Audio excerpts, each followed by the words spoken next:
আসসালামু আলাইকুম। আমি ইয়াসির আরাফাত আপনাদের সাথে আছি। আজকে আমরা আজকে থেকে আমরা জাভার আ ফাইনাল সিলেবাস শুরু করলাম। তো ১ম এ আমি আপনাদের থিওরিটিক্যাল পার্ট কিছু বুঝিয়ে দিব এবং আমাদের প্রজেক্টের জন্য আলাদা একটা ভিডিও থাকবে। তো সম্ভবত থিওরিটিক্যাল পার্টে একটা ভিডিওর মধ্যে সব কয়টা পার্ট কমপ্লিট করা হবে। বাট আমি আলাদা, আলাদা করে ভিডিও বানাবো। পরে ওগুলোকে মার্জ করে দিব। অ্যান্ড আমাদের যে প্রজেক্টের কাজ সেটা আলাদা করে আলাদা একটা টিউটোরিয়ালে বানানো হবে ইনশাআল্লাহ। তো আমাদের ফাইনাল টপিকে কি ছিল? আমাদের ফাইনাল টপিকে আপনারা একটু দেখে নিবেন। ওখানে ছিল হচ্ছে association, polymorphism, abstraction, interface, package, exception handling, file IO and swing. এই কয়েকটা টপিক। সো আজকে আমরা আ শুরু করি ইনশাআল্লাহ আল্লাহ তাআলার নামে। So let's get started. তো এখানে দেখতে পাচ্ছেন যে আ অ্যাসোসিয়েশন কি? তো এখানে ডেফিনিশন দিয়ে দিয়েছি। Association in Java is a connection or relation between two separate classes that are set up through their objects. Association relationship indicates how objects know each other and how they are using each other's functionality. আমরা দেখব একটু পরে যে association আসলে কিভাবে use হচ্ছে। Association শুধু কিন্তু জাভাতে ইউজ হবে না। এরপরে আপনারা যে কোর্সগুলো করবেন যেমন হচ্ছে ডেটাবেস, তারপরে WOD। তো এই কোর্সগুলোতে কিন্তু অ্যাসোসিয়েশন অনেক লাগবে। ঠিক আছে? তো আপনারা একটু এই কনসেপ্টটা ভালোমতো বুঝে নেওয়ার ট্রাই করবেন। তো অ্যাসোসিয়েশন কি রকমের হতে পারে এখানে হাইলাইট করে দেওয়া আছে। এটা আ আপনাদের MCQ তে আসতে পারে 1 to 1, 1 to many, many to 1, many to many। আমি এখন বুঝিয়ে দেওয়ার ট্রাই করি যে কি হতে পারে। দেখেন 1 to 1 অ্যাসোসিয়েশন কেমন? একটা পারসনের কিন্তু একটাই পাসপোর্ট থাকে, তাই না? তো এটা হচ্ছে 1 to 1 অ্যাসোসিয়েশন। এখন আপনি বলতে পারেন, "না স্যার, সরি, না ভাইয়া, যে একটা পারসনের তো মাল্টিপল পাসপোর্ট থাকতে পারে।" থাকতে পারে। সেক্ষেত্রে কিন্তু ভ্যালিড পাসপোর্ট একটাই থাকে। মাল্টিপল পাসপোর্ট তখন হয়, ধরেন একটা পাসপোর্টের মেয়াদ শেষ হয়ে গিয়েছে, ওই পাসপোর্টটাও আছে। ওই পাসপোর্ট রেখে রি-ইস্যু করে আরেকটা পাসপোর্ট দেওয়া হয়। আপ আ পাসপোর্ট যখন রি-ইস্যু করে আরেকটা পাসপোর্ট দেওয়া হচ্ছে, তখন কিন্তু পুরাতন পাসপোর্টটাকে ওরা এই যে দিয়ে ফুটো করে দেয়। অর্থাৎ ওই পাসপোর্ট আর ভ্যালিড নেই। ভ্যালিড পাসপোর্ট একটা পারসন একটাই থাকে। এইজন্য 1 to 1 একটা পারসনের একটা পাসপোর্টই থাকে। আ আবার একটা পাসপোর্ট কিন্তু একাধিক পারসনের হয় না। ওকে? সো এটা 1 to 1। এরপরে আছে হচ্ছে 1 to many অ্যাসোসিয়েশন। আপনারা এইটুকু এই যেগুলো আপনারা পড়ে নিবেন। আমি জাস্ট আপনাদের থিওরিটিক্যাল পার্টটা আ থিওরিটিক্যাল পার্ট আপনারা পড়ে নেবেন। আমি আপনাদের ভিজুয়ালাইজেশন করে কনসেপ্টটা বুঝিয়ে দিচ্ছি। তো দেখেন ও আ আ one to many কেমন? একটা ব্যাংকের কিন্তু অনেক কয়টা কর্মকর্তা থাকে। এটা one to many। এখন এজন্য ব্যাংকের কিন্তু একজন কর্মকর্তা আসলে থাকা পসিবল হয় না। বাট এই যে এখানে বুঝিয়ে দিয়েছে যে থাকে অনেক সময়। তো এটা আপনার মাথায় নেওয়ার দরকার নাই। একটা ব্যাংকের আসলে অনেক কয়টা কর্মকর্তা থাকে। এজন্য এটা হচ্ছে one to many অ্যাসোসিয়েশন। এরপরে কি আছে? এরপরে আছে হচ্ছে many to one অ্যাসোসিয়েশন। যেমন একটা সেকশনের, যদি আমরা একটা সেকশনের কথা আলোচনা করি। একটা সেকশনে অনেক স্টুডেন্টস থাকে না? তো অনেক স্টুডেন্টস এর জন্য একটা সাবজেক্টের একটা টিচার অ্যাসাইন থাকে না? তো এই যে ম্যানি স্টুডেন্টদের জন্য একজন টিচার অ্যাসাইন থাকে। সো এটা হচ্ছে ম্যান টু ওয়ান রিলেশনশিপ।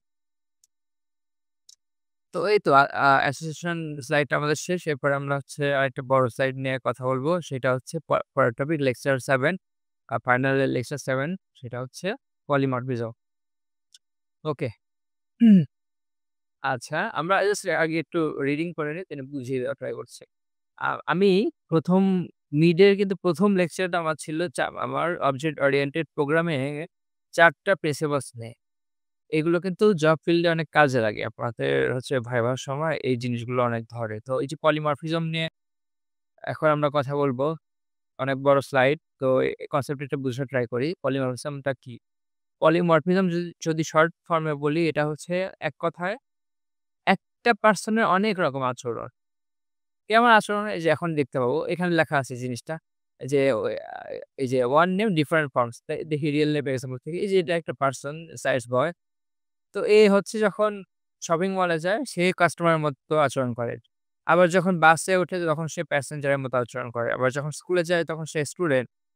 বাসায় হোমে যখন থাকে সে তখন একটা সন্তান, তাই না? সো একটা পারসন বিভিন্ন রকম আচরণ করছে। So this is the polymorphism. এখন এইটার সাথে আমার প্রোগ্রামিং এর কনসেপ্টটা কি? পরে আমরা একদম স্লাইডের শেষে যখন চলে যাব তখন একদম এটার ক্লিয়ার ভিজুয়ালাইজেশন টা দেখতে পাবে। ওকে? Let's get started. তো এখানে কি বলছে যে আচ্ছা এখানে আমি মাত্রই বুঝিয়ে দিয়েছি কনসেপ্টটা। এটা আপনারা রিডিং করলে আপনারা নিজে বুঝতে পারবেন। আমাদের পলিমরফিজম এর যে মেইন টপিক গুলো আছে এগুলো হচ্ছে method overloading, method overriding, constructor overloading, polymorphic behaviour of objects. আমি এখন প্রত্যেকটা বুঝিয়ে দেওয়ার ট্রাই করব ইনশাআল্লাহ। চলেন দেখি। আচ্ছা এখানে মেথড ওভারলোডিং কি? এগুলা পড়ে নেবেন। আমি জাস্ট জিনিসটা বুঝিয়ে দেওয়ার ট্রাই করি। কোডের সাথে বুঝিয়ে দেওয়ার ট্রাই করছি। একটু পরে কোড দেওয়া আছে। এখন একটা কথা বলি। এই method overloading and method overriding এই ২ টার মধ্যে আপনাদের ফাইনালে ইয়েতে মানে ফাইনালে তো এক্সাম হয় না? আপনাদের যদি এক্সাম সম্ভবত এখন হয়। আমাদের সময় এক্সাম ছিল না। আমরা প্রজেক্ট করেছিলাম। তারপরে কুইজে দিতে পারি। ইয়ে থাকে। Method overloading and method overriding এই ২ টার মধ্যে আপনাদের হচ্ছে ২ টার ডিফারেন্স কি তা শর্ট করে কোয়েশ্চেন আসতে পারে। ওকে? দেখেন কি বলেছে method must be in same class. আমার মেথড গুলো কিন্তু সেম ক্লাসে থাকতে হবে। দেখেন এই যে এটা দেখেন পাবলিক ক্লাস, মাই ক্লাস। এটা একটা মাই ক্লাস হচ্ছে একটা ক্লাস। আমার যে মেথড গুলো আছে এড মেথড সব কিন্তু সেম ক্লাসে আছে। তাই না? এই ক্লাস আমি দেখছি না। আমি সেকেন্ড ক্লাস দেখছি না। আমি মাই ক্লাসটা দেখছি। আগে ১ম টা ভেরিফাই করে নেই। সব কিন্তু আমার সেম ক্লাসে আছে। এরপরে কি? এরপরে দেখেন method name must be same. আমরা কিন্তু এতক্ষণ মেথড ওভারলোডিং করছি। ওকে? এবার দেখেন মেথড নেম সেম না সব কয়টার নেম এড দেওয়া। সব কয়টার নেম এড দেওয়া কিন্তু। ওকে? মেথড নেম এগুলো হচ্ছে মেথড আর এটা হচ্ছে ক্লাস। এবার কি বলেছে method parameter must be different. Method parameter কিন্তু ডিফারেন্ট হতে হবে। যেমন দেখেন এখানে কোনো প্যারামিটার নেই। এখানে আবার ইন্টিজার প্যারামিটার আছে। এখানে আবার হচ্ছে ২ টা parameter integer A, integer B আবার এখানে ফাঁকাও একটা আছে। আবার এখানে ডাবল A, ডাবল B। তো মেথড প্রত্যেকটার কিন্তু আলাদা, আলাদা প্যারামিটার। ওকে? এটা বুঝতে হবে। এই যে এখানে লিখে দিচ্ছে যে এই যে প্যারামিটারটা আলাদা। আর কি return type may or may not be same. Return type কোনটা? এই যে ভয়েডটা এখানে রিটার্ন টাইপ বুঝাচ্ছে যে মানে কিছুই রিটার্ন হবে না। সেম হতেও পারে, নাও হতে পারে। এটা ভ্যারি করবে না। আমরা জিনিসটা বুঝেছি কনসেপ্টটা যে আরেকবার বলে দিই। মেথড সেম ক্লাসের মধ্যে থাকবে। মাই ক্লাসের মধ্যে আছে। মেথড নেম সবসময় সেম হবে। প্যারামিটার আলাদা হবে। সরি প্যারামিটার হয়ে গেল যেন? প্যারামিটার এই যে ডিফারেন্ট হবে। হ্যাঁ, এটাই বলছি। আর হচ্ছে এই যে রিটার্ন টাইপ কিন্তু সেম হতে পারে, নাও পারে। এবার মেথড ওভারলোডিং তো আমরা দেখলাম। আশা করি বুঝেছেন। মেথড ওভাররাইডিং কি? এই যে জিনিসটা এগুলো সব করে নিবেন। এখন আমি আসল কনসেপ্টে চলে আসি যে এইটা আ আ প্রিরিকুইজিট গুলো কি, কি? Methods must be in 2 different classes. Okay? আগেরটা কি ছিল? আগেরটা কিন্তু ছিল method must be same classes. এবার কিন্তু 2 ডিফারেন্ট ক্লাসেস থাকা লাগবে। এবার দেখেন, এই যে দেখেন, ওভাররাইড কি করছে ২ টা ডিফারেন্ট ক্লাস না? ২ টা ডিফারেন্ট ক্লাসে কিন্তু আমাদের মেথড গুলো আছে। তো এটা দেখি method name must be same same ওইটার মতো এই যে must be same method name কিন্তু এই যে শো এটাও শো এটাও শো এটা প্রিন্ট সব কয়টা কিন্তু সেম কিন্তু মেথড দের যে ক্লাস নেম কিন্তু প্রত্যেক জনের আলাদা দেখেছেন এই যে class name alpha Charlie এক্সটেন্স alpha এখানে এক্সটেন্ড বলছে মানে এক্সটেন্ড কেন বলছে এটা আমরা একটু পরে বুঝে নিবনি জাস্ট আপনি এইটুকু জেনে রাখেন যে আহ, আমার ক্লাস নেম কিন্তু আলাদা এরপরে কি আছে method parameter must be same. Parameter same হওয়া লাগবে কিন্তু। এটাই। আগেরটা কিন্তু প্যারামিটার সেম ছিল না। এটা কিন্তু প্যারামিটার সেম হতে হবে। এবার কি বলেছে? Method return type must be same. এটা কিন্তু মেথড রিটার্ন টাইপও সেম হওয়া লাগবে, হতে হবে। যেমন কোথায়? এই যে রিটার্ন টাইপ কিন্তু সব কয়টার এখানে ভয়েড দেওয়া, সব কয়টাই সেমই আছে। আমরা একটু পরের দিকে গেলে একটু পরে বুঝতে পারবো। তো এখানে কি বলেছে? Constructor overloading. As the name suggests আচ্ছা এটা পড়ে নিবেন constructor must be of same classes constructor parameter must be different এটা দেখি তো কি বলেছে এখানে? Just look at the classes we have written this far, all of them has 2 constructors. One is empty and one is an parameterized. দেখা এই জিনিসটা। এটা দেখলে বুঝতে পারবে। এটা কি? এটা হচ্ছে একটা ক্লাস নেম, তাই না? এরপরে এটা অবজেক্ট নেম। আর এটা হচ্ছে নিউ কিওয়ার্ড কেন বলেছে? আমরা কিন্তু নিউ কিওয়ার্ড দিয়ে একটা মেমোরি অ্যালোকেশন করে নিই। হ্যাঁ? এরপরে কি? এরপরে হচ্ছে কনস্ট্রাক্টর। এটা হচ্ছে আমাদের কনস্ট্রাক্টর। ওকে? তো কনস্ট্রাক্টর কিন্তু প্যারামিটারাইজড ও হয় আবার আ এম্পটি কনস্ট্রাক্টর হয়। এটা একটা এম্পটি কনস্ট্রাক্টর। তো হোয়ার ইস দ্য অবজেক্ট? অবজেক্ট কোনটা? অবজেক্ট হচ্ছে এই যে এটা নতুন অবজেক্ট ক্রিয়েট হয়ে গেছে। আর এটা ক্লাস নেম। আর এরপরে এটা অবজেক্ট রেফারেন্স দেয়। এই রেফারেন্স এর মাধ্যমে আমি নতুন একটা অবজেক্ট ক্রিয়েট করব। একটু পরে দেখছি। দেখেন এই যে অবজেক্ট এই যে ক্লাস নেম কোনটা? ক্লাস হচ্ছে বক্স। B1 হচ্ছে একটা অবজেক্ট রেফারেশন ডিক্লারেশন করেছে এবং B1 দিয়ে এরপরে আমরা এই যে এইটা অবজেক্ট বলেছিলাম না? এটা লিখে একটা নতুন অবজেক্ট ক্রিয়েশন করে দিয়েছি। এটা হচ্ছে এই যে এরকম। ঠিক আছে? হয়ে গেল।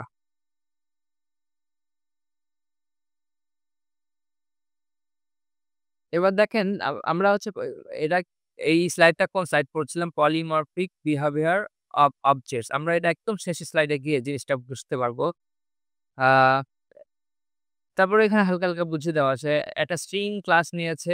স্ট্রিং ক্লাসের মধ্যে আপনার হচ্ছে অবজেক্ট নিয়েছে হচ্ছে S1 কিন্তু এখানে প্রিন্ট করছে দেখেন এটা জাভার এটা OOP একই অবজেক্ট একই স্ট্রিং ক্লাস মানে একই অবজেক্ট বিভিন্ন রকম আচরণ করছে। তো আমি এইটা দেখি হোয়াট ইস অ্যানোনিমাস অবজেক্ট? এই যে অ্যানোনিমাস অবজেক্ট যেটা বলতেছিল আরকি যে কোন ইয়ে নেই, নিয়ম নেই। আ MCQ তে আসতে পারে দেখে নিই। একটা প্যারামিটারাইজ আছে।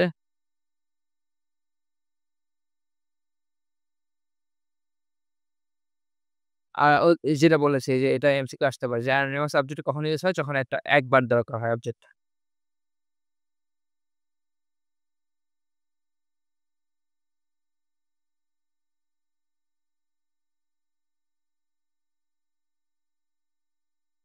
আচ্ছা আমরা একটু আগাচ্ছি। একটু দেখি জিনিসটা আগে বুঝি। তো কি বলেছে দেখেন, পলিমরফিক বিহেভিয়ার অনুসারে একটা চাইল্ডের কিন্তু বিভিন্ন অ্যাট্রিবিউটস বা রেফারেন্স সেটা হচ্ছে প্যারেন্ট হোল্ড করতে পারে। আমার এগুলো কিন্তু এমসিকিউ তে আসতে পারে, হ্যাঁ?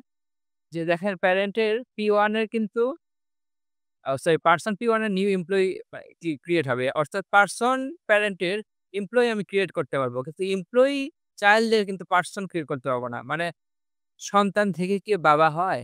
হয় না। বাবা থেকে সন্তান হয়। ওকে? ওই ওরকম জিনিসটা এখানে। ঠিক আছে? দেখেন এই জিনিসটা হচ্ছে এরকম।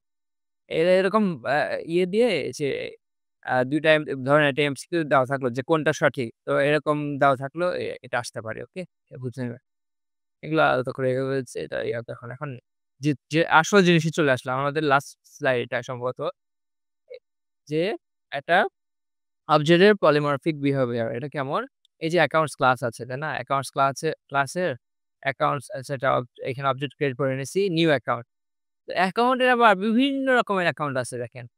যে সেভিংস অ্যাকাউন্ট আছে, ফিক্সড অ্যাকাউন্ট আছে। আমরা ১ম এ কি আলোচনা করেছিলাম? একটা পারসন বিভিন্ন রকম আচরণ করছে। এখানে একটা অবজেক্ট বিভিন্ন রকমের অ্যাকাউন্টের মতো আচরণ করছে। সো এটাই হচ্ছে পলিমরফিক বিহেভিয়ার একটা অবজেক্টের। বুঝলেন? এ হচ্ছে কথা। সো আ এখন এ পর্যন্ত আর হচ্ছে অ্যাবস্ট্রাকশন যেটি জাভার ফর প্যাসিভাস এর মধ্যে অন্যতম একটি গুরুত্বপূর্ণ প্যাসিভাস। সো চলেন যাই। তো এটা আসলে কি? অ্যাবস্ট্রাকশন হচ্ছে হাইডিং কমপ্লেক্স ডিটেইলস। তো এখানে একটা এক্সাম্পল দেওয়া আছে দেখেন।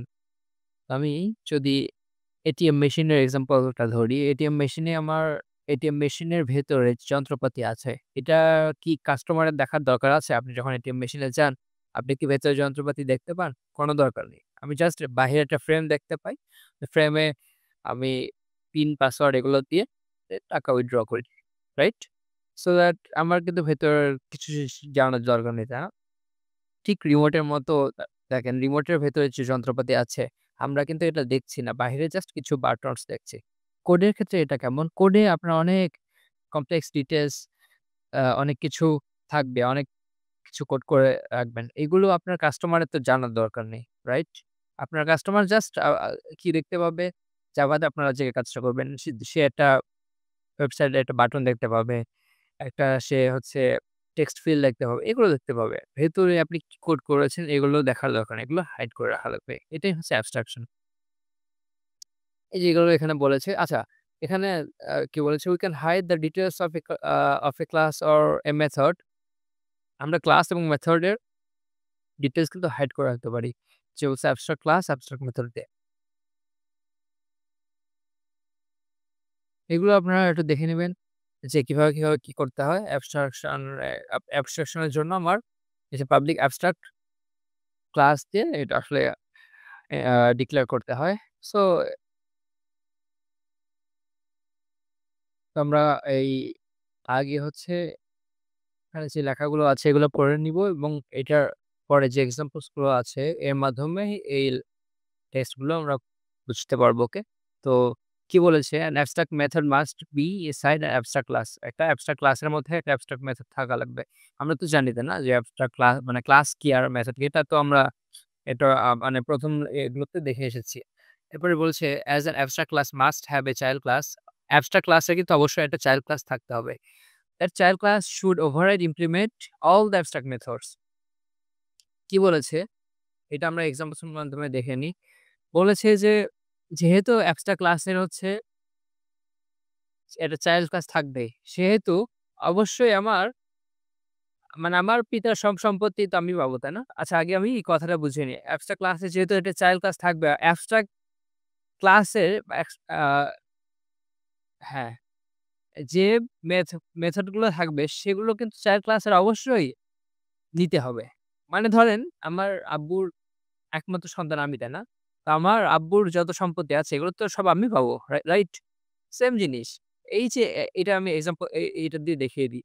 আপনারা বলতে পারেন সব জিনিস সেম। এই যে এখানে স্ক্রিনশটের মানে এই স্লাইডটা সবই তো সেম বাট আলাদা কি হলো? এখানে দেখেন এই যে পাবলিক অ্যাবস্ট্রাক্ট ক্লাস চার্লি এইটার ২ টা মেথড আছে। Show method, print method. ২ টাই কিন্তু অ্যাবস্ট্রাক্ট মেথড। বাট এগুলো কিন্তু অ্যাবস্ট্রাক্ট মেথড ছিল না।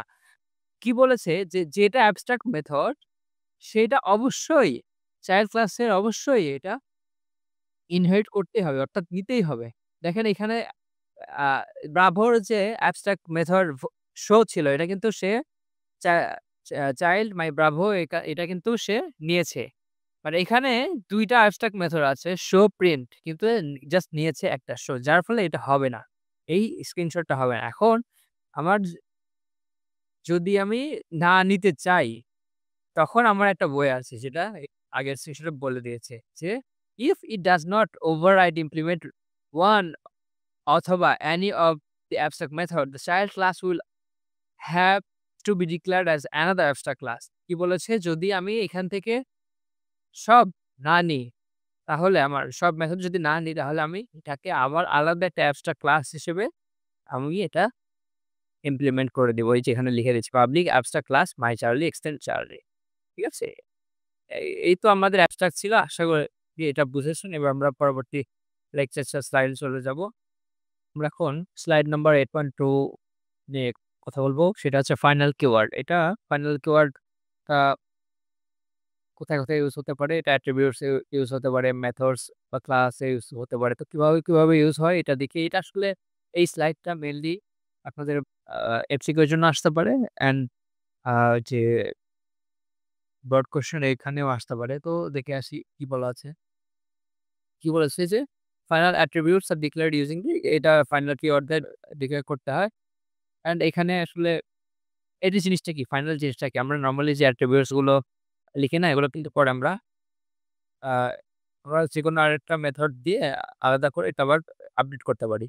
কিন্তু ফাইনাল যখন আমরা করে দিব ফাইনাল ক্লাস বা ফাইনাল মেথড দিয়ে পরে আমরা আর আপডেট করতে পারব না। ধরেন আমি একটা জিনিস আ একটা সিস্টেম ডেভেলপ করলাম। সিস্টেমের একজনের নাম আমি ক্রেডিট দিতে চাচ্ছি যে যেন এটার সে হচ্ছে এডিট করতে না পারে। তো ওই জায়গায় আমি ফাইনাল কিওয়ার্ড দিয়ে আমার নামটা আমি লিখে দিলাম। এরপর আর কেউ সে মানে কি অন্য কোনো কোডার ওইটার সে এডিট করতে পারবে না। এটা হচ্ছে সেই ফাইনাল জিনিসটা।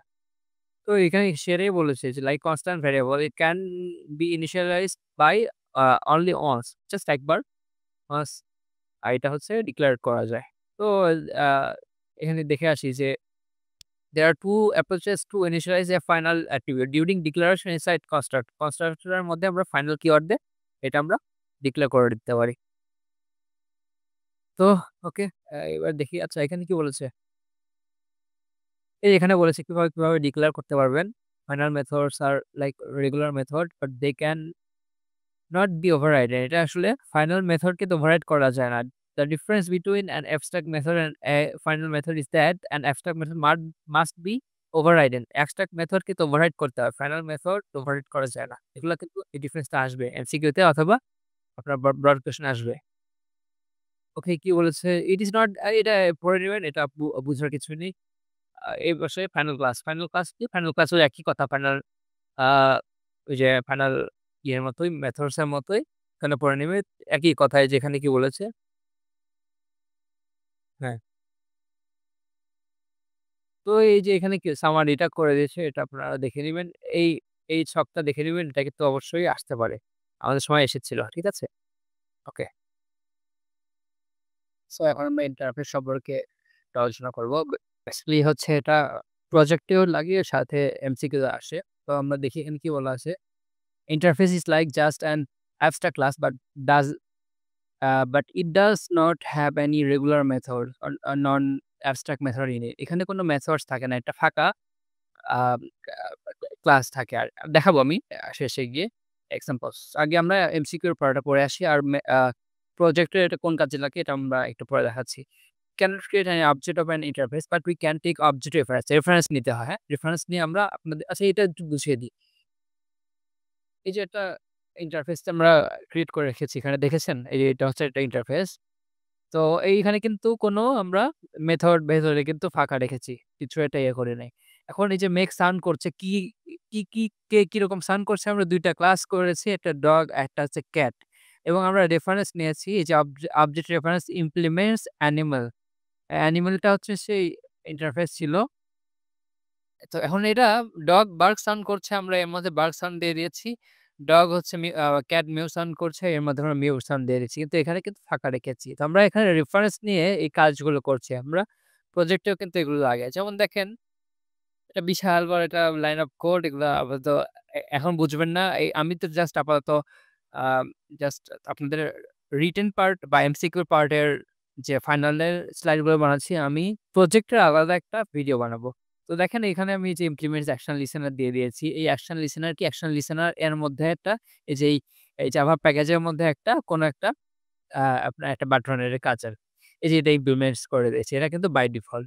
তো এগুলো আপনারা পরে বুঝবেন। আমরা জাস্ট এটা থিওরিটিক্যাল পার্টটা বুঝে আসি যে এটুকু তো বুঝলাম, তাই না?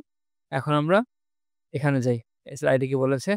Interfaces by default public. এটা এমসিকিউ তে আসতে পারে কিন্তু যে বাই ডিফল্ট কি হয়? ইন্টারফেস বাই ডিফল্ট কি হয়? পাবলিক হয়। এটা পড়ে নিবেন। এই যে আচ্ছা এটা এই যে বাই মে হ্যাভ অ্যাট্রিবিউটস থাকতে পারে। অ্যাট্রিবিউটস গুলো কি যে এই লাইনটা পড়ে নিবেন। Defaults by defaults public, static and final at the same time এটা পড়ে নিবেন। An interface does not have any constructors কোনো constructors থাকে না এমসিকিউ তে আসতে পারে। All the methods of an interface are by default public এটা তো পড়লামই, তাই না? তো এই যে ইন্টারফেস কিভাবে করতে হয় এখানে লিখে দিয়েছে যে দেখেন আমি তো দেখালামই কোডে, রাইট? এটা পড়ে নিবেন। এটা হচ্ছে এমসিকিউ তে আসতে পারে যে ক্লাস এটা একটু বুঝিয়ে দিই। A regular non-abstract class can inherit more than one interface and an abstract class can inherit more than one interface এই তো এমসিকিউ আরকি। এটা এমসিকিউ তে দেখে নিবেন এই যে এটা কিন্তু ইন্টারফেসে কিভাবে হতে পারে এটা দেখে নিবেন। এটা এমসিকিউ তে আসবে। ওকে? All of the followings are possible. এখানে কি বলেছে যে what is the benefit of using an interface instead of abstract class? We can inherit only one abstract class but we can inherit multiple interfaces. Multiple interface কিন্তু আমরা inherit করতে পারি। কিন্তু abstract class এর সময় জাস্ট একটা class আমরা inherit করতে পারি। Interface enables us to achieve another degree of abstraction by guiding a programmer about the methods and এটা এই তো এটা implements এ সো এখন আমরা হচ্ছে স্লাইড 9.2 করব। সেটা হচ্ছে প্যাকেজ অ্যান্ড এক্সেপশন হ্যান্ডলিং। আসলে এইটা স্লাইডটা ১ম স্লাইডটা হচ্ছে প্যাকেজ সম্পর্কে বলা হবে। এটা পুরোটাই প্যাকেজ সম্পর্কে বলা। এক্সেপশন হ্যান্ডলিং টা পরে। প্যাকেজ আসলে কি? আমরা কোডে যখন এটা সি প্লাস প্লাসেও করেছিলাম, ইভেন আ ইয়েতেও জাভাতেও করছি। আমাদের কিন্তু কিছু প্যাকেজ থাকে মানে ইউজার ডিফাইন্ড প্যাকেজ, তারপরে হচ্ছে আপনার আ বিল্ট ইন প্যাকেজ এগুলো যে জিনিসগুলো আছে না? এই যে প্যাকেজ ক্লাস ইউজার এগুলো সব এই যেগুলা এগুলো সব হচ্ছে প্যাকেজ। তো এগুলা ২ প্রকারের হয়। একটা হচ্ছে ইউজার ডিফাইন আর একটা হচ্ছে বিল্ট ইন। আমরা নরমালি বিল্ট ইনই বেশি ইউজ করি। ইউজার ডিফাইন খুব কমই ইউজ করি। এই যে এখানে দেখেন বলেছে দেখেন যে বিল্ট ইন প্যাকেজ এগুলো আর ইউজার ডিফাইন হচ্ছে যেগুলো ইউজার একটা ক্লাসের আন্ডারে এটা প্যাকেজ যখন এটা ডিফাইন করে দেয়। নিজে এটা ক্রিয়েট করে ফেলে। কেমনভাবে কি করে চলেন দেখে আসি। তো এই যে নেমিং কনফ্লিক্ট এগুলো পড়বেন। এগুলো হচ্ছে আ কি উপকারিতা প্যাকেজ আসলে আমরা কেন ইউজ করি? তো এইটা হচ্ছে এমসিকিউ এর জন্য আসবে। যে প্যাকেজ মানে চাপার অ্যাক্সেস কন্ট্রোল কোন ক্ষেত্রে কোথায় কি ইউজ হয় এটা সেটাতে আসবে দেখে নিলাম। আমরা জাস্ট প্যাকেজ কিভাবে ক্রিয়েশন করে এটা দেখে আসি। তো এই যে এটা দেখে নিবেন যে কিভাবে ক্রিয়েট করতে হয়। আমরা আসল এই যে দেখেন আমরা ১ম এ আগে একটা ক্লাস ক্রিয়েট করে নিয়েছি। তাই না? হ্যালো ওয়ার্ল্ড যেভাবে প্রিন্ট করি। এরপরে আমরা এইটা হচ্ছে এই হ্যালো ওয়ার্ল্ড ক্লাসকে আমরা প্যাকেজ গ্রিটিং দ্বারা এটা আমরা ইনিশিয়ালাইজ করে ফেলেছি। তো আমরা যখন এটা আ যদি আমরা এটার যদি নামকরণ না করি তখন এটা আনলিমিটেড প্যাকেজ হয়ে যায়। তখন আমরা যখন প্যাকেজ ক্রিয়েট করলাম তখন কিন্তু এটা আবার আ কোডটা রান করতে অন্যভাবে রান করা লাগে। আমরা সেটা দেখব একটু পরে। তো বলেছে যে এই যে এটা এখানে বলেছে আমি একদম ডিরেক্ট এক্সাম্পলস এ দেখিয়ে দিই। এই যে দেখেন আমরা আ যখন আমরা hello world ক্লাসের আন্ডারে প্রিন্ট করতাম তখন হচ্ছে hello world ডট জাভা দিতাম। কিন্তু এখন কিন্তু hello world ডট জাভা দিলে হবে না। এখানে একটা গ্রিটিং ডিরেক্টরি রাখা লাগবে। এটুকু দেখলে আপনি বুঝবেন না। আমরা পরে গিয়ে বুঝবো যে আসলে কিভাবে কি ইয়ে হচ্ছে। এইটাও দেখলেও বুঝবেন না। আমরা হচ্ছে ডিরেক্টরিটা দেখে আসি। এই যে দেখেন এখানে পাথ বলে দিয়েছে। এইটা হচ্ছে আসল অংশ। ওইটুকু দেখে বুঝার ওয়ে নেই। এখানে হচ্ছে আসল অংশ। আমরা যখন hello world প্রিন্ট করব, আমার ক্লাসে যখন ডিরেক্ট হচ্ছে এই যে hello world ডট জাভা দিলেই হয়ে যাচ্ছিল যেটা এখানে লেখা আছে। কিন্তু যখন প্যাকেজের আন্ডারে যখন এটা ইয়ে করব তখন কিন্তু আমার এই যে আমার ধরলাম হচ্ছে আমি পাইপ প্রোগ্রামের আন্ডারে জাভার আন্ডারে গ্রিটিং প্যাকেজ আছে। তখন আমার এইটুকু দিয়ে প্রিন্ট করা লাগবে। কিভাবে প্রিন্ট করা লাগবে? এই যে দেখেন এইটা দেওয়া লাগবে। ফার্স্ট আমার হচ্ছে java.reading এর পুরা ডিরেক্টরিটা দিতে হবে। ডিরেক্ট আমার hello world ডট জাভা দিলে হবে না। এরপরে আমার দেওয়া লাগবে কি? এরপরে আমার হচ্ছে এই যে জাভা মানে যেটা কম্পাইল করা ১ম এ কম্পাইল হলো দেন প্যাকেজ আন্ডারে দিলে হয়ে যাচ্ছে। তো এইভাবে কি প্যাকেজ করা হয়। এইটা দেখে নিবেন। এই যে যেটা বললাম যে কিভাবে এগুলো হচ্ছে প্যাকেজটা হচ্ছে তো আপনার ই আ built in আর এগুলো হচ্ছে user defined কিভাবে প্যাকেজ ইম্পোর্ট করা লাগে এটা আপনারা জানেন। এই তো প্যাকেজ এরকম ছিল। সো এখন আমরা এক্সেপশন স্লাইডটা করব। এটা আসলে প্রজেক্টেও লাগে সাথে এমসিকিউ বা ওয়ার্ড কোয়েশ্চেন এগুলোতেও লাগে। তো এক্সেপশনটা কি? আপনাদের একটা জিনিস দেখাই। এই ডেফিনিশনটা পড়ে নিয়েন যদি এক্সামে আসে আরকি। তো এক্সেপশন হচ্ছে ধরেন আপনি হচ্ছে একটা কোড লিখলেন, একদম রাইট কোড বাট এই কোডের ইনপুটটা আপনি ভুল দিলেন। কেমন? যে ধরেন কোন কিছুকে যদি 0 দিয়ে আমি ডিভাইড করি, আমাদের ক্যালকুলেটরে এরর দেখায় না? ম্যাথ এরর টাইপ, ওইটা হচ্ছে এটা। এটা কম্পাইল টাইম এরর মানে আপনার প্রোগ্রামটা কিন্তু ঠিক আছে। তারপরেও কিন্তু সেটা এরর দেখাবে। কম্পাইল টাইম এরর বলা হয়। এই যে দেখেন, এটা মানে এই প্রোগ্রামটা রান করার পর আমার হচ্ছে যে এররটা দিবে, এই যে এটা দিবে। ঠিক আছে? তো এগুলাকে আমাদের সলভ করার কিছু ওয়ে আছে। আমরা একটু দেখতে থাকি তাহলে সলভ করে দিব। তো বলেছে যে some exceptions are caused by user error এই যেটা বললাম একটু আগেই করলাম। যে user error আমি কিছুকে 0 দিয়ে ডিভাইড করতে পারি না আল্টিমেটলি। ওটা 0 চলে আসে। আর others by programmer error যেমন ধরেন user error কিন্তু কখন একটা ক্যালকুলেটর তো ক্যালকুলেটর প্রোগ্রামিং তো প্রোগ্রামার করে রেখেছে। আমি একটা ইউজার, আমি যখন এটাকে 0 দিয়ে ডিভাইড করছি তখন এটা হচ্ছে ইউজার এরর। আর প্রোগ্রামার যখন এরর করে, প্রোগ্রামার ধরেন কোনো কিছু করতে গিয়ে প্রোগ্রামার সেই এরর করে ফেলল। And others are physical resources that have failed in some manner. Okay. So এই যে এটা আমি মাত্র বুঝিয়ে দিলাম যে ইনভ্যালিড ডাটা আর হচ্ছে আপনার যে প্রোগ্রামার কোন এরর করে, যে এখানে দেখুন ফাইল নট ফাউন্ড এক্সেপশন বা ক্লাস নট ফাউন্ড, এটা হবে আপনাদের যখন প্রজেক্ট করবেন, এরকম এক্সেপশন গুলো আসতে পারে।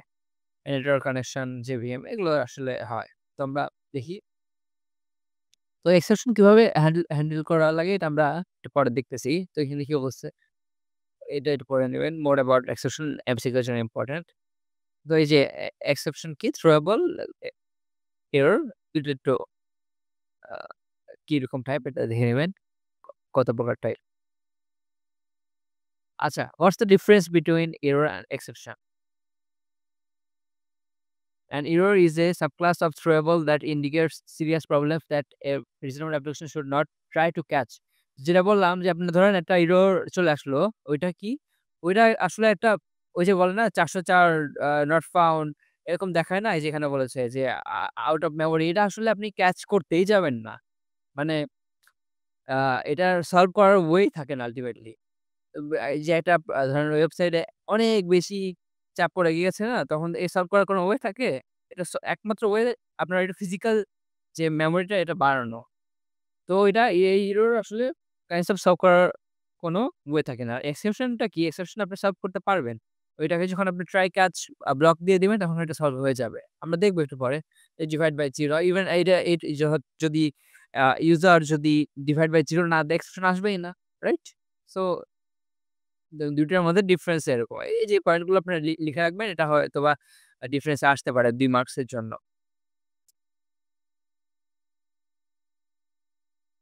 ওকে, এই যে checked exception is an exception that occurs at the compile time পড়ে নিবেন ইয়াটার জন্য।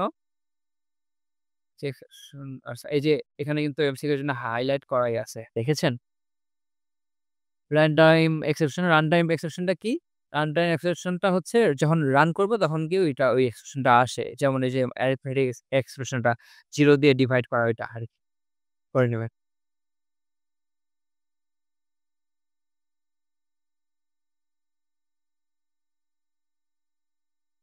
তারপরে আরে আউট অফ বাউন্ড এক্সেপশনটা কি? এটা কখন ঘটে? যখন ধরেন হচ্ছে ইনডেক্সের আ ধরেন আপনি একটা অ্যারো দিয়ে দিয়েছেন যেটার আ লিমিটই হচ্ছে 5, এর বেশি চলে গেলে আপনি লিমিট মানে 5 লিমিট দিয়ে দিয়েছেন, এটার মধ্যে তো ৪ টা ডেটা সে ইয়ে করতে পারবে। 0, 1, 2, 3, 4 তাই না? এর বেশি চলে গেলে কিন্তু সে আর ইয়ে করতে পারবে না। এটা হচ্ছে array index out of bound exception. Okay?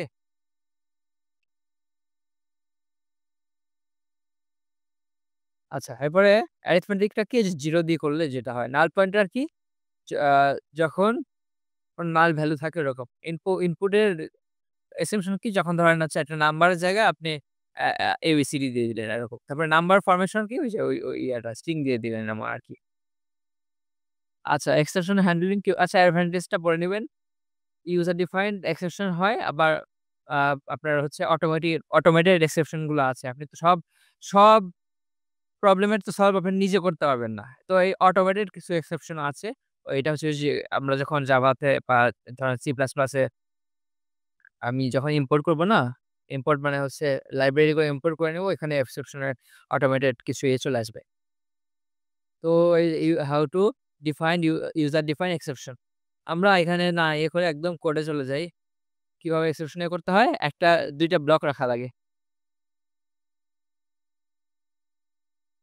Try block যদি আগে প্রবলেমটা রাখতে হবে যে ইফ এই যে প্রবলেম, দেন এটাকে থ্রো করে ট্রাই ব্লকে রাখতে হবে যে এই ২ টা ট্রাই করবা। যদি তাও যদি মানে এই প্রবলেমটা যদি তাও সলভ না হয় দেন ক্যাচ ব্লকে করব, যেভাবে আপনারা এই কাজ করা লাগবে।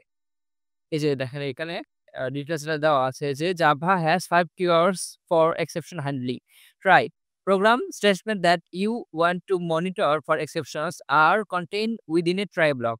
Try এই ইয়েটা থাকবে যে আমার কি সমস্যাটা এটা ট্রাই ব্লকে থাকবে। Catch if an exception occurs within the try block it is thrown, your code can catch this exception using catch and handle it in some rational manner. এই যে ক্যাচে গিয়ে প্রবলেমের সলভটা থাকবে, ট্রাই এ প্রবলেমটা থাকবে।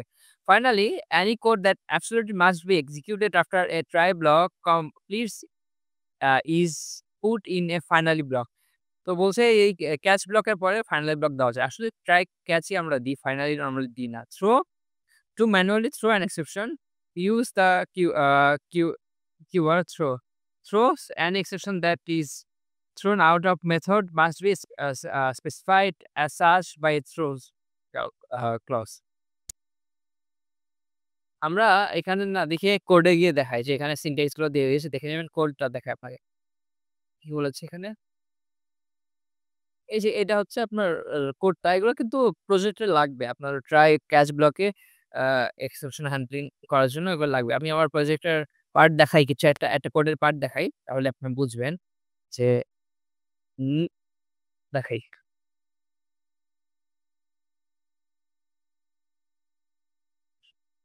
একটু ওয়েট করবেন।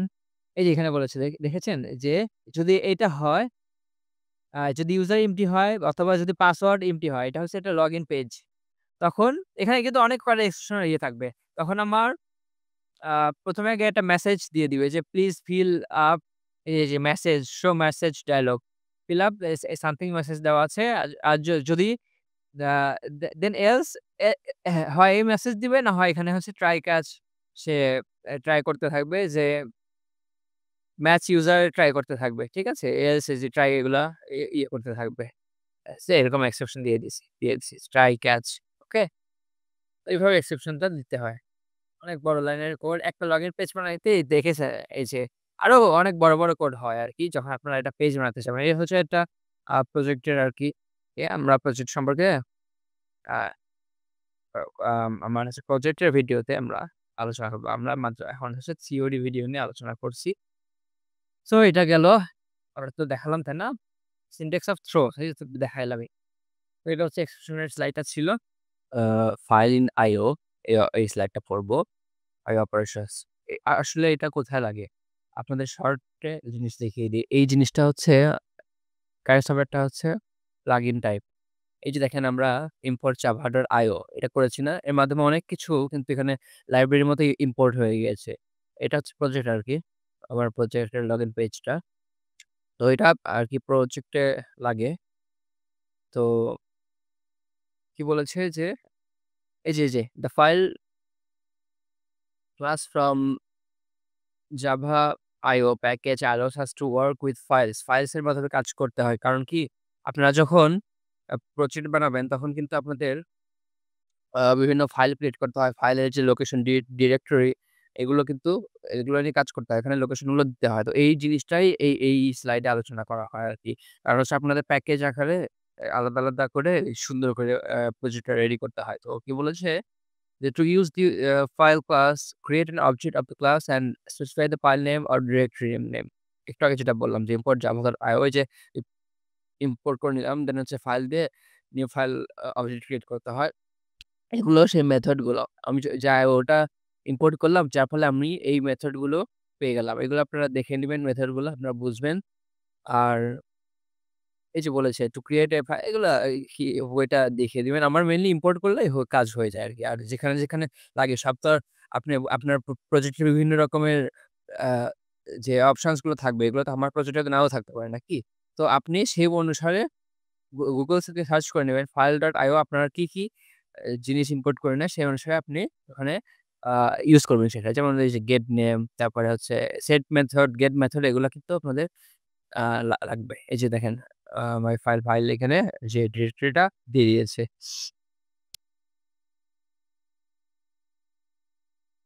যে বাফার রিডার ওই তো ইটস লাইক এই এখন আমরা আ আ গ্রাফিক্যাল ইউজার ইন্টারফেস সংক্ষেপে যেটাকে GUI বলে এটা নিয়ে আলোচনা করব। এটা প্রজেক্টের একটা ইম্পোর্টেন্ট পার্ট। এই GUI এটার মাধ্যমেই কিন্তু আপনাদের প্রজেক্টে অনেক কাজ করা লাগবে। তো ওই যে বলতেছে যে what is graphical user interface এই যে user interface is the medium that a user uses while interacting with the system এটা দেখে নিবেন ইয়েটা। তো বলেছে the slide you are reading right now is a GUI. The text editor you are using while coding is also a GUI. তো আমরা এই যে দেখেন একটা প্রজেক্টের একটা ওয়েবসাইটে কি থাকে সব কিন্তু এখানে বলে দেওয়া আছে। এই যে এই জিনিসটা এগুলো সব বলে দেওয়া নাই। আমাদের প্রজেক্টে যে জিনিসগুলো লাগবে এখানে বলে দেওয়া আছে। আপনি তো অনেক কিছু একটা প্রজেক্টে এড করতে পারেন। এগুলা Google থেকে দেখে নেওয়া যাবে। আমি দেখাবো একটু পরে যে আমি মানে বেসিক প্রজেক্ট একটা লগইন পেজ কেমন হয়? আমাদের স্যার যখন পড়িয়েছিলেন যে একটা লগইন পেজ কিভাবে মানে জাস্ট একটা সংক্ষেপে ২ টা টেক্সটের ফিল্ডে এডিটরে লগইন পেজ কেমন হতে হয় আমি দেখাবো একটু পরে। কোড সহ দেখাবো। এই যে দেখেন এটা হয় না? এই যে এরকমই তো দেখতে হয় স্যাম্পল আরকি। আপনারা এইগুলো পরে আরো এডিট করে অনেক সুন্দর করে একটা ইয়ে করবেন। এই যে লেবেল, টেক্সট ফিল এটাকে লেবেল বলে, এটাকে টেক্সট ফিল বলে, এটাকে পাসওয়ার্ড ফিল বলে, এটাকে বাটন বলে। এটা ফ্রেম আরকি। তো এই যে এখানে আরো অনেক কিছু আছে। এটা যেমন দেখেন রেডিও বাটন, তারপরে এটা হচ্ছে চেক বক্সেস। তো এগুলো আরকি আপনারা সে অনুসারে যে আপনার কি লাগবে সেটা ইম্পোর্ট করে Google থেকে আপনারা ইয়ে করতে পারবেন। এখানে কালার-টালার সব দেওয়া আছে। তো আমি একদম ইয়েতে চলে যাই। এগুলো আসলে theoretical টাইপ প্রজেক্টের একটা পেজে চলে যাই। জাস্ট স্যাম্পল দেখানোর জন্য। হ্যাঁ? এগুলো সব এই যে আপনারা প্রজেক্টের যে জিনিসটা লাগবে সেটা আপনি হচ্ছে সে অনুসারে আপনি দেখে সেটা ইম্পোর্ট করতে হবে। আমি একটু কোডে চলে যাই। আগে দেখি স্লাইডার করার মতো কি আছে। এগুলো আসলে কিছুই না। এই স্লাইডটা আ আপনাদের দেখিয়ে দিই যে করার মতো কি আছে। আ তো এটা আমি নিজে এডিট করেছিলাম। ১ম এ আরকি। একদম স্যার যখন এই স্লাইডটা দিলেন, স্যাম্পল দিলেন, আমি নিজে একটা আ পেজ বানিয়েছিলাম। দেখেন এই যে এখানে ইমেজ দেখতে পাচ্ছেন, এটা ইমেজটা কিন্তু আমি ইম্পোর্ট করেছিলাম। এখন আমি এটাকে আ আচ্ছা এটা রান করে আগে দেখাই।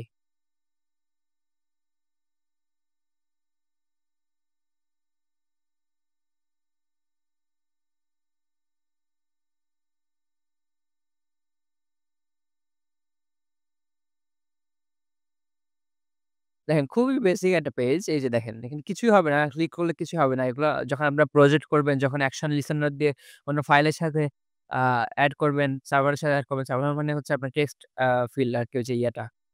আ আপনার পিসি আপনার সার্ভার। তো এখানে কোন কাজ হবে না। এখানে আমি এই যে একটা ব্যাকগ্রাউন্ড ইমেজ ইয়ে করেছিলাম, এটাই সেই ব্যাকগ্রাউন্ড ইমেজটা। এই যে দেখেন, এটা আগে তো রিসার্চ করে নিতে হয়, হ্যাঁ?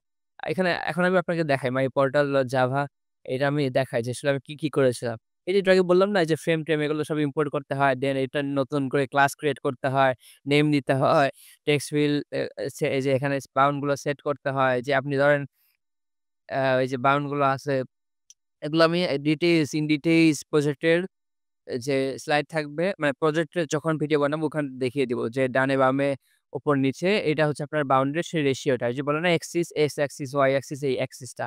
তারপরে এই যে বাটন ক্রিয়েট করেছি। তারপরে হচ্ছে এগুলো ইয়ে করে এই যে এখানে আমি ইয়ে করে দিয়েছি। মাই পোর্টাল নামকরণ করেছি।